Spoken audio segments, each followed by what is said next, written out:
नमस्कार। आप सभी का बहुत बहुत स्वागत है मेरे चैनल हमारे सितारे ज्योतिष में। मैं डॉक्टर कौशल्या बहार आज आपके लिए कुछ विशेष लेकर आई हूँ। जैसा कि हमने पिछले वीडियो में देखा था हमारे कि शुक्र का प्रभाव कुंडली के लग्न से लेकर छठे भाव तक किस प्रकार रहता है। आज हम जानेंगे कि सप्तम से लेकर 12वें भाव तक शुक्र का क्या प्रभाव है। जैसे कि बात शुक्र की हम कर रहे हैं तो सप्तम भाव से हम करेंगे। तो शुक्र जो है वो रोमांस का ग्रह होता है। शुक्र को सुगंध बहुत प्रिय होती है, इसे रेशमी वस्त्र बहुत प्रिय होते हैं और सुंदरता का पर्याय होता है। शुक्र जो होता है, शुक्र को चांदी धातु मिली हुई है और शुक्र का जो रत्न है वो हीरा है। तो शुक्र जितनी भी सुंदर चीज़ें हैं, जो हमारा प्रेम है, जो हमारी प्रेम संबंधित भावनाएं हैं और पति पत्नी के जो संबंध है, उन सबको शुक्र ही प्रभावित करता है। शुक्र ही इन सब का कारक है।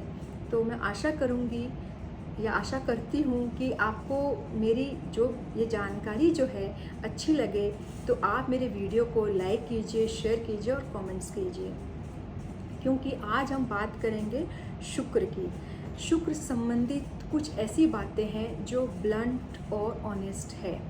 ये ज़रूरी नहीं है कि सारी बातें आपकी कुंडली में बिल्कुल ऐसे ही लागू हों। ये निर्भर करती है शुक्र की डिग्री पर, शुक्र किस ग्रह से दृष्ट है, किस ग्रह की युति में है, ये सब चीज़ें, और किस नक्षत्र के हैं, ये सारी चीज़ें इस पर निर्भर करती है। सो ये जनरल प्रेडिक्शंस हैं जो हम आपको बताने वाले हैं।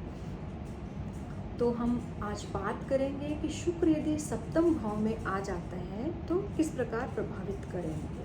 शुक्र जो है सप्तम का ही अधिपति ग्रह होता है। हालांकि यहाँ पर दिशा बल जो है वो शनि को प्राप्त होता है, लेकिन शुक्र जो है इस भाव का अधिपति भी है, क्योंकि तुला राशि है जो शुक्र की स्वयं की राशि है। यहाँ पर यदि शुक्र आ जाते हैं तो किस प्रकार का प्रभाव डालेंगे। ये पति पत्नी का घर है, स्पाउस का घर है। तो यहाँ पर यदि शुक्र आते हैं तो आपको एक सुंदर स्पाउस मिलती है, चाहे पति हो चाहे पत्नी हो, सुंदर होते हैं काफ़ी, उनके कोमल अंग होते हैं, देखने में वो एक चार्मिंग पर्सनालिटी की हो सकते हैं, वो वेल्दी हो सकते हैं, बहुत वेल्दी फैमिली से भी बिलोंग कर सकते हैं आपके पति या पत्नी जो भी हैं। तो शुक्र यहाँ पर एक बहुत अच्छा प्रभाव डालते हैं। शुक्र के विषय में है ये बात कि शुक्र को नियंत्रण में रखना आवश्यक होता है, क्योंकि शुक्र यहाँ पर अकेला इतना अच्छा प्रभाव नहीं डालेगा। यहाँ पर ज़रूरी है कि शुक्र को यहाँ युति होनी चाहिए सप्तम भाव में। यदि सूर्य के साथ में शुक्र की युति आ जाती है तो हो सकता है कि आपके विवाह में थोड़ी लेट हो, लेकिन देरी हो सकती है यदि सूर्य के साथ शुक्र आते हैं तो। लेकिन आपके जो स्पाउस होंगे वो किसी गवर्नमेंट सेक्टर से जुड़े हो सकते हैं, वो किसी गवर्नमेंट मतलब सरकारी पदों पर आसीन हो सकते हैं। आपको वहाँ से बहुत एक अच्छा परिणाम देखने को मिलेगा यदि सूर्य के साथ शुक्र होते हैं। बट हाँ, लेट विवाह यहाँ पर जरूर करवाते हैं कभी कभी यदि सूर्य के साथ में शुक्र आ जाते हैं सप्तम भाव में। तो बात करते हैं कि यदि शुक्र के साथ में मंगल आ जाएंगे तो कैसे रहेंगे। जब मंगल शुक्र के साथ में आ जाते हैं तो आपकी जो स्पाउस होगी बहुत डिज़ायर होंगी, उनकी बहुत इच्छा शक्ति प्रबल होंगी, उनको सारी वैभव की जो चीज़ें होती है जो उनकी लग्जरीज को बढ़ाती हैं, तो वो उन सब चीज़ों की डिमांड करने वाली होंगी। यहाँ पर मंगल थोड़ा प्रभाव अलग तरह का देता है यदि सप्तम भाव में शुक्र के साथ में मंगल की युति हो जाती है। और यदि यहाँ पर गुरु के साथ में शुक्र की युति होती है तो कैसा प्रभाव रहेगा। यदि गुरु के साथ में शुक्र आ जाता है तो आपकी जो पत्नी होगी वो हो सकता है किसी एजुकेशन से जुड़ी रह सकती है, प्रोफेसर हो सकती है, कोई टीचर हो सकती है, मोटिवेशनल स्पीकर हो सकती है, या आप भी इस तरह से हो सकते हैं। यदि बाकी के ग्रह इतने प्रभावी नहीं हो, सिर्फ सप्तम भाव ही आपका प्रभावी हो अत्यधिक, तो आप स्वयं भी इस तरह की कार्य से जुड़े रह सकते हैं यदि सप्तम भाव में गुरु आ जाता है शुक्र के साथ में, यदि ऐसे युति हो जाए। बट थोड़ा सा यहाँ पर गुरु और शुक्र जब आते हैं सप्तम भाव में तो थोड़े कन्फ्लिक्ट्स हो सकते हैं मैरिड लाइफ में, क्योंकि यहाँ पर गुरु स्वयं आचार्य हो जाते हैं, बृहस्पति, और शुक्र स्वयं एक आचार्य है। तो दोनों में एक तरह का द्वंद्व देखा जा सकता है यदि सप्तम भाव में गुरु और शुक्र जब आ जाते हैं तो। बात करेंगे कि बुध के साथ में शुक्र आते हैं तो कैसा रहता है। बुध के साथ में यदि शुक्र आते हैं तो आपकी स्पाउस जो होती है वो एक कला क्षेत्र से जुड़ी हो सकती है, वो एक कलाकार हो सकती है, एक किसी तरह की कह सकते हैं कि नाट्य कला से जुड़ी हो सकती है, थिएटर्स में जाना या थिएटर आर्ट को करना उसको बहुत पसंद हो सकता है, वो एक कलाकार हो सकती है, आर्ट को जानने वाली हो सकती है, और फिनेंस आदि से भी जुड़ी हो सकती है, वो सीए हो सकती है और सीपीए की भी हो सकती है, मतलब फिनेंस आदि से भी बुध और जब शुक्र बैठते हैं इकट्ठे तो फिनेंस लाइन से भी आपको जोड़ सकते हैं यदि बुध के साथ में हो जाते हैं शुक्र। तो अब बात करते हैं कि राहु के साथ में अगर शुक्र हो जाए, राहु के साथ में अगर शुक्र हो जाते हैं तो कभी कभी लॉयल्टी में, हस्बैंड वाइफ में जो एक लॉयल्टी बॉन्ड होता है उसमें कभी कभी कमी देखी जाती है यदि राहु के साथ में शुक्र बैठते हैं तो। यदि राहु के साथ माफ़ कीजिए शुक्र के साथ में केतु बैठते तो कैसा होता है। केतु यहाँ पर कभी कभी बेवजह के झगड़े करवा देता है। यदि शुक्र के साथ में केतु सप्तम भाव में होते हैं तो उन्हें वजह नहीं होती, बेवजह के झगड़े करवा देता है सप्तम भाव में जब शुक्र के साथ में केतु आते हैं। बाकी यहाँ पर युति बहुत अच्छी रहेगी, यहाँ पर अकेला शुक्र इतने अधिक शुभ प्रभाव नहीं देता है। इसके विषय में एक बात और है कि यदि शुक्र अकेला होता है सप्तम भाव में तो हस्बैंड वाइफ में एक यंग एज में जो चार्म रहता है, जो एक लगाव रहता है या अफेक्शन जो रहता है, जैसे जैसे आपकी उम्र बढ़ती रहती है वैसे वो चार्म या वो लगाव है थोड़ा थोड़ा कम देखा जाता है। इसलिए यहाँ पर शुक्र के साथ में कोई ग्रह की युति हो तो बहुत ही अच्छे परिणाम देता है ऐसा शुक्र। अब हम बात करेंगे कि अष्टम का शुक्र किस प्रकार का प्रभाव देता है। अष्टम में है मंगल की राशि, यदि शुक्र यहाँ अष्टम में आ जाते हैं तो कैसा रहेगा। मंगल जो है वो एग्रेसिव नेचर का रहता है तो आपकी स्पाउस समटाइम्स एग्रेसिव हो सकते हैं यदि, और फिर यहाँ पर थोड़ा डिज़ायर भी बढ़ा देते हैं ऐसे शुक्र जो होते हैं। आपको फिनेंस लाइन का रिसर्चर भी बनाता है, और क्योंकि ये एक गहरा भाव है, गड्ढा है एक तरह का, यदि शुक्र यहाँ आ जाते हैं तो पहली बात तो कि कभी कभी हस्बैंड वाइफ के रिलेशंस जो होते हैं मान लीजिए वो थोड़े लेट बनते हैं, मतलब विवाह भी लेट हो सकता है, हस्बैंड वाइफ के रिलेशंस में भी थोड़ी देरी हो सकती है। और कभी कभी ऐसा शुक्र जो होता है आपके हिडन रिलेशंस जो रहते हैं, जो एक तरह से छुपे हुए रिलेशंस जो रहते हैं उनको भी उजागर करता है। यहाँ पर यदि शुक्र के साथ में सूर्य की युति हो जाती है तो विवाह में भी देरी देखी जाती है। बुध के साथ में यदि शुक्र की युति हो जाती है तो जातक जो होता है वो फिनेंस लाइन से जुड़ सकता है, मार्केट का रिसर्चर भी होता है, क्योंकि ये इंटेंसिव स्टडी करवाते हैं। ऐसा शुक्र जो होता है वो गहन अध्ययन करवाते हैं, किसी भी चीज़ को बारीकी से जानने की इच्छा होती है तो यहाँ पर वो शेयर आदि की लाइन या इन्वेस्टमेंट आदि की लाइन से आपको जोड़ देते हैं। यदि बुध के साथ में शुक्र आ जाएंगे, सूर्य के साथ में आ जाएंगे तो वैवाहिक जीवन में भी कभी कभी तकलीफ़ें देखी जाती है या कुटुंब से आपका अलगाव भी होता है। गुरु के साथ में आते हैं तो यहाँ पर आपके जो संतान होती है उसको कभी लेट करवाने में लेट हो सकती है। यदि शुक्र स्वयं भी आते हैं अकेले तो भी संतान उत्पत्ति में कभी कभी बाधा देखी जाती है पुरुष की कुंडली में विशेषकर।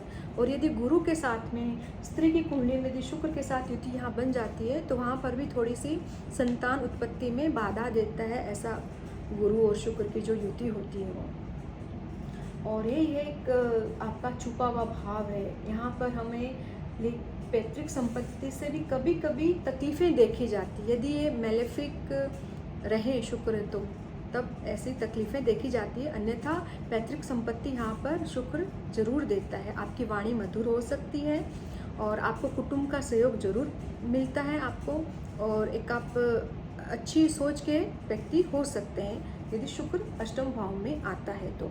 लेकिन पति पत्नी के संबंधों को यहाँ पर बारीकी से जांचने की आवश्यकता है और बारीकी से उनको देख करके आगे बढ़ने की आवश्यकता होती है यदि शुक्र अष्टम में आ जाते हैं तो। अब बात करेंगे कि शुक्र जो नवम भाव में किस प्रकार का प्रभाव देंगे। शुक्र के लिए एक बात है कि शुक्र किसी भी भाव में हो लेकिन आपको स्त्रियों का सम्मान जरूर करना चाहिए। आपकी स्वयं की स्त्री माता हो चाहे पर स्त्री हो, उसका सम्मान जरूर करना चाहिए यदि आप शुक्र से अच्छे प्रभाव लेना चाहते हैं तो। और माता लक्ष्मी की हमेशा आराधना करनी चाहिए। श्री सूक्त के पाठ हमेशा कीजिए, आपके घर में स्थिर लक्ष्मी का वास जरूर होता है। और आप गाय की सेवा जरूर कीजिए। यदि आपका शुक्र अच्छा नहीं है तो आप गाय की सेवा कीजिए, उससे आपका शुक्र बहुत अच्छा हो सकता है। अब बात करेंगे कि शुक्र नवम भाव में हो तो कैसे प्रभाव डालते हैं, क्योंकि ये भाव जो है वो गुरु का भाव है, एक गुरु का भाव है, उसमें दूसरा गुरु आकर बैठता है। तो ऐसा शुक्र जो होता है वो बहुत ही व्यक्ति को भाग्यशाली बनाता है। ऐसे जातक की माता जो होती है या पत्नी जो होती है वो उसके भाग्य में वृद्धि करवाती है या उसके साथ में मिलकर व्यवसाय कर सकती है उसके भाग्य को बढ़ाने के लिए। और ऐसा जो जातक होता है जिसके शुक्र नवम भाव में हो, गुरु की राशि में हो, तो ऐसा जातक धर्म का आदर सत्कार करने वाला रहता है, धर्म की वृद्धि करने वाला होता है और अपने गुरुजनों का भी वह आदर करता है। ऐसा शुक्र जो होता है वो आपको शुक्र संबंधित पराक्रम में लेके जाता है। आप मॉडलिंग की लाइन में जा सकते हैं, आप एक अच्छे व्यवसायी हो सकते हैं, आपकी कोई बुटीक हो सकती है, आप कॉस्मेटिक लाइन से भी जुड़े रह सकते हैं, कोई जो बुटीक जो ब्यूटी पार्लर्स होते हैं या सुंदरता से संबंधित कोई भी क्षेत्र हो, वहाँ पर भी आपको ये कार्य करवा सकता है। और जो शुक्र यहाँ पर बहुत अधिक बली हो, बहुत अच्छे होकर के बैठे रहते हैं, तो ऐसे जातक जो होते हैं वो गाड़ी जो होती है, मोटर वाहन आदि होते हैं, उनकी मैन्युफैक्चरिंग इंडस्ट्री के ऑनर्स भी देखे गए यदि नवम भाव में शुक्र बहुत बली होकर के बैठा हो तो। ये आपको सिनेमा से भी जोड़ सकता है। कभी कभी शुक्र के साथ में यदि यहाँ पर मंगल की युति हो जाए तो डॉक्टरी लाइन में भी जा सकते हैं, विशेषकर गायनिक लाइन में ऐसे जातक जाते हैं जिनके नवम में मंगल के साथ में जब शुक्र आता है तो ऐसा शुक्र बहुत शुभकारी होता है, बेहद सुंदर योग बनाता है। आपके भाई बहनों के साथ में बहुत अच्छे संबंध रहेंगे, आप घूमने फिरने के शौकीन होंगे, आपको विदेश यात्राएं करने का बहुत ज़्यादा शौक रहता है यदि नवम में शुक्र जब आते हैं। और आपको बहुत संपत्ति भी देते हैं ऐसे शुक्र। तो आपके पास जब इतनी संपत्ति होती है तो आप उनको अपनी सुविधाओं पर, अपनी विलासिता पर खर्च करना पसंद करते हैं। बहुत अच्छा योग बनाता है ऐसा शुक्र जब नवम भाव में आता है तो। लेकिन यहाँ पर जब शुक्र नवम में आते हैं तो स्त्रियों का विशेषकर सम्मान बहुत ज़्यादा करना चाहिए, तब जाकर के ऐसा जातक बहुत अधिक प्रगति करता है अपने जीवन में। अब बात करेंगे कि शुक्र यदि दसम भाव में आते हैं तो कैसे रहते हैं। यहाँ पर दसम भाव में मंगल को दिशा बल प्राप्त होता है और शुक्र यहाँ पर आ जाते हैं और ये घर होता है शनि का। तो ये ऐसा शुक्र जो होता है बैलेंस हो जाएगा, क्योंकि मंगल का घर भी है और माफ़ कीजिए शनि का घर है और मंगल यहाँ पे दिग्बली हो जाते हैं तो बैलेंस कर देते हैं। लेकिन एक बात है कि यदि शुक्र 10वें घर में जब आते हैं तो ऐसे जातक की जो पर्सनालिटी रहती है वो क्लियर क्रिस्टल रहती है, उसके ऊपर जल्दी सी कोई भी किसी तरह का कोई लांछन जल्दी से नहीं लगता है यदि 10वें घर में जब शुक्र होते हैं। लेकिन यहाँ पर ये आवश्यक है कि गुरु की युति में रहें या फिर गुरु से दृष्ट रहें या गुरु के नक्षत्र के रहें, ये बहुत ज़रूरी है यहाँ पर यदि शुक्र आ जाते हैं, क्योंकि शुक्र को चाहिए नियंत्रण। अकेले शुक्र इतने ज़्यादा प्रभावकारी नहीं होते, यहाँ पर युति में हो तो अत्यधिक अच्छा है इनके लिए कि यदि शुक्र युति में होते। यदि सूर्य के साथ में युति बना लेते तो ऐसा जातक गवर्नमेंट सेक्टर में जाना पसंद करेगा। गवर्नमेंट सेक्टर में जाके वहाँ पे बड़े बड़े जो फिनेंस जो भी होते हैं, हमारे जो लेखाकार जो होते हैं, महालेखाकार आदि, वो सब बना सकते हैं। उनको गवर्नमेंट से उनको इनकम होती है यदि शुक्र यहाँ पर सूर्य के साथ में आ जाए तो। और यदि गुरु के साथ में आ जाए तो फिनेंस से रिलेटेड वो अपनी इनकम कर सकता है। यदि बुध के साथ में आ जाता है शुक्र तो यहाँ पर उनको एक कलाकार बनाता है, सिनेमा से जोड़ सकता है, कोई विशेष प्रकार का नृत्य या संगीत कला या आर्ट, फाइन आर्ट्स, इन सब से भी बुध जो है शुक्र के साथ में युति बनाते हैं तो ऐसा जातक इन सब लाइन में जा सकता है। क्योंकि यहाँ पर यदि बुध शुक्र के साथ आते हैं तो व्यक्ति को कोई भी तरह की कला होती है, नाट्य संगीत, क्योंकि शुक्र जो होता है वो नाट्य संगीत आदि का कारक भी होता है। यदि बुध के साथ आ जाते हैं तो इनमें एक तरह से एक कला की तरफ चले जाते हैं। हम अपना उसे एक पेशा बना सकते हैं यदि बुध के साथ शुक्र आते हैं तो। इस सिनेमा लाइन की तरफ आपको लेके जाते हैं जो बुध के साथ आते हैं। आप मॉडलिंग क्षेत्र में भी जा सकते हैं, आप एयर होस्टेस भी बन सकती हैं यदि स्त्री की कुंडली है तो। शुक्र यदि 10वें घर में हो तो एयर होस्टेस भी बन सकती हैं, कलाकार हो सकते हैं आप। आपको एक बहुत बड़ा स्कोप मिलता है शुक्र का यदि बुध के साथ में युति में आ जाए तो। यदि मंगल के साथ में शुक्र आ गया तो आपको एक बहुत अच्छी गायनिक बनाएंगे, एक अच्छे सर्जन हो सकते हैं आप यदि शुक्र के साथ में मंगल आ जाता है तो। और बाकी राहु केतु के साथ में आएंगे तो अपने अलग अलग तरह के प्रभाव देंगे कि किसी आपको मॉडर्न आर्ट भी पसंद हो सकती है, आप किसी मीडिया से भी जुड़ सकते हो यदि राहु केतु के साथ में यदि आते हैं तो। अब बात करते हैं कि शुक्र 11वें घर में किस प्रकार का प्रभाव देते हैं। 11वें घर का शुक्र जो होता है वो आय भाव में आ गया। आपकी आय जो है जैसे कि होटल बिजनेस से आपको आय हो सकती है, मॉडलिंग से आपको आय हो सकती है, किसी फिनेंस हाउस से आपको आय हो सकती है। बेहतर है कि यहाँ पर शुक्र किसी युति में रहे तो और भी 2 प्रकार के आपको दोहरा मतलब आपको आय हो सकती थी। शुक्र 11वें घर में होते हैं तो यहाँ पर आपको एक शुक्र जब 11वें भाव में होंगे तो आप फ्लर्टिंग नेचर के हो सकते हैं। जैसा कि हमने बताया कि पंचम में शुक्र आपको रोमांस कराता है, प्रेम करवाता है, लेकिन 11वें घर का शुक्र कभी कभी आपको फ्लर्टिंग नेचर भी देता है।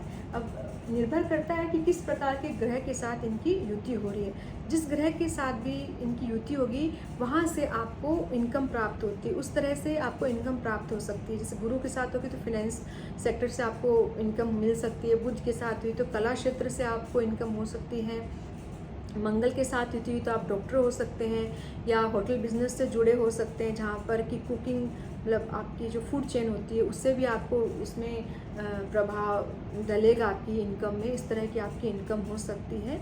बाकी आप बहुत अच्छी सोच के व्यक्ति भी होते हैं और आपको अधिक मात्रा में कभी कभी देखा गया है कि अधिक मात्रा में पुत्र संतति होती है यदि 11वें घर का शुक्र हो। यदि बली अवस्था में होना चाहिए तब ऐसा देखा जाता है। तो ऐसा शुक्र बहुत अच्छा है क्योंकि आय भाव में शुक्र है, धन का मालिक जो है वो आय भाव में आ जाता है तो आपको आय बहुत अच्छे स्तर की होती है, बहुत अधिक मात्रा में आय हो सकती है। ऐसा शुक्र अच्छा होता है। अब बात करेंगे कि 12वें घर का शुक्र कैसा होता है। ज्योतिष में 12वें घर का शुक्र जो होता है वो बहुत प्रबलकारी माना गया है क्योंकि यहाँ पर मीन राशि और मीन राशि में शुक्र जो होते हैं वे उच्च के होते हैं, अकूत संपत्ति के मालिक बनते हुए देखे गए हैं जब 12वें घर में शुक्र आते हैं। तो ऐसा व्यक्ति बड़ी बड़ी चीज़ों पर अपना खर्च करना पसंद करता है, बेवजह के भी खर्च करता है और अपनी विलासिता जीवन को जीना वो पसंद करता है। लेकिन कभी कभी हमने ये भी देखा है कि 12वें घर में जब शुक्र आते हैं तो वैवाहिक संबंधों में भी दरारें आती हैं, पर वो किन्हीं खास लग्नों में होता है कि यदि सप्तम भाव का स्वामी होकर के 12वें घर में बैठ गया तो वहाँ पर आपके वैवाहिक जीवन को वो तोड़ देता है। कभी कभी ऐसा भी देखा गया है, लेकिन ज़्यादातर मामलों में 12वें घर का शुक्र जो होता है वो आपको बहुत अधिक मात्रा में खर्च करवाएगा, अपनी विलासितापूर्ण जीवन जीने के लिए आपको मजबूर कर देगा ऐसा शुक्र। और एक बात और है कि जैसे 11वें घर का जो शुक्र होता है वो कभी कभी आपको डायबिटिक भी बनाएगा क्योंकि 11वें घर का शुक्र आपको 12वें घर का फल देगा, छठे से छठा हो जाता है और 12वें घर का फल भी देता है तो वो आपको डायबिटिक भी करता है और 12वें घर का शुक्र भी आपको डायबिटिक कर सकता है। इसका आपको हमेशा ध्यान रखना चाहिए। तो ऐसे शुक्र जो होते हैं हमेशा ही बहुत अच्छे रिजल्ट दें ये ज़रूरी नहीं है, ये निर्भर करता है कि आपकी कुंडली में बाकी ग्रह कैसे हैं।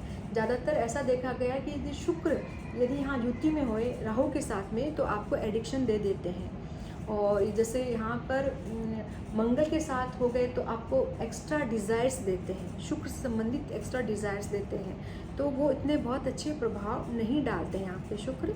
लेकिन ओवरऑल जो एक ज्योतिष में कहा गया है कि 12वें घर का शुक्र जो बहुत अच्छा होता है, लेकिन हर जगह ही अच्छा हो ये आवश्यक नहीं है। यदि जैसे वृश्चिक लग्न की कुंडली है मान लीजिए और उसमें अगर शुक्र 12वें घर में आ जाता है तो वैवाहिक जीवन टूटने की स्थिति में आ जाता है, क्योंकि शुक्र जो आपकी पत्नी है यदि वो 12वें भाव में चली गई उसका व्यय हो गया। आपके प्रेम संबंधों का व्यय हो गया, तो हर समय उच्च का शुक्र अच्छे प्रभाव दें आपके जीवन में, ये आवश्यक नहीं होती है। पूरी कुंडली का विश्लेषण करना बहुत ज़रूरी होता है कि 12वें घर में शुक्र किस तरह का प्रभाव दे रहा है। लेकिन ज्योतिष में कहा गया है कि 12वें घर का शुक्र सारी सुख सुविधाओं का भोग करवाने वाला होता है। और क्योंकि शुक्र जो आगे के घर का भाव का फल भी देगा, इस भाव का भी फल देगा, तो वो व्यक्ति जो होता है विलासितापूर्ण जीवन जीने के लिए मजबूर हो जाता है, या कह दें तो उसकी हैबिट्स हो जाती है। क्योंकि ये घर जो होता है हमारी आदतों का घर होता है। यहाँ पर कोई भी ग्रह बैठता है उससे संबंधित हमारी आदतें होती हैं। तो हमें तो पैसा पानी की तरह बहाने की आदत होती है, तो हम हर तरह से उसको बहाएंगे, अपनी सुख सुविधाओं पर बहा सकते हैं। और 12वें घर का शुक्र जो होता है एक्स्ट्रा मैरिटल अफेयर्स को भी देता है समटाइम्स। तो यहाँ पर ये देखना आवश्यक होता है कि किस भाव का अधिपति है वो, 12वें घर में जो शुक्र बैठा है किस भाव का अधिपति है, किस तरह से हमारी पूरी कुंडली को प्रभावित कर रहा है।